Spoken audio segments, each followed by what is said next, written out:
Hello, good morning mga katoto. Ito na naman tayo sa ating vlog at andito na naman tayo sa shop ng ating mga kaibigan at pina-PMS ko yung aking motor mga katoto. So nagpalinis tayo ng panggilid natin at tinatanggal na po yung bell mga katoto, right? Yan. So lilinisin to mga katoto kasi sobrang alikabok, madumi, tapos nadadrag na siya mga katoto, kaya kailangan ko ipalinis yung aking motor. At least maganda na po ang takbo ulit mga katoto. Okay? At ito na mga katoto, binubugahan na kasi sobrang dumi. Kita nyo na alikabok na lumalabas mga katoto. Ang dumi mga katoto, right? Yun o, di ba? Tapos, sinabay ko na change oil ito mga katoto. Siyempre, para goods na goods yung aking makina. At zinc ang nilagay ko dito mga katoto. Okay, yan si Kulot. Shoutout kay Kulot. At yan, bubuksan na yung ating makina. Para ma-drain yung ating lumang oil mga katoto. Alright? Siyempre, konting buga ng konti sa tiko. Konti lang yung buga na kaya para tisin mo. At ito na nga po mga katoto, nililis natin yung lining at yung bell. Kasi syempre madumi yan. Kulay itim mga katoto, okay? Kaya nadadrag yan kasi sobrang dumi na yung logo. Yan, binubuwas na ni Kulot yung aking oil. Diba? Malinaw na ulit yung ating oil.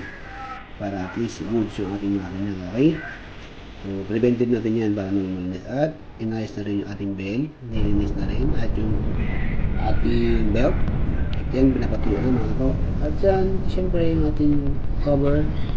Dapat linisin na ito para at least walang alikabok papasok sa loob ng ating panggilid mga katoto.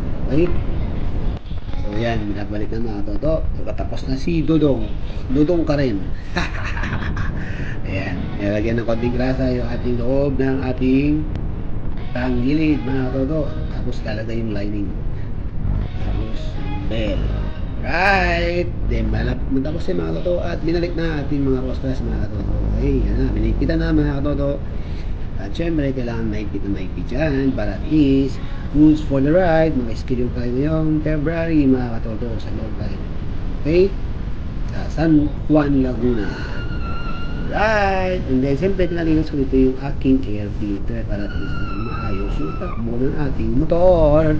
Yan, binubuksan na. Nakikita mo dyan mga katoto. Sobrang dumi ng ating air filter. Sobrang black. Ayan. Hindi ka baka lang mga tingnan natin. Yan o, ang dumi mga katoto. Yan. O. Kasi yan, washable yung binili ko ng mga katoto para hindi magastos. Washable yung dapat ilagay natin sa ating motor. Para hindi siya, di ba? Kita nyo yan, bula. Sobrang itim mga katoto. Okay? Yan. Nilinis yun na ayos para at least maganda yung balik. At ayun mga katoto, naibalik na. So yan, next good for the ride. Let's go! Bye-bye!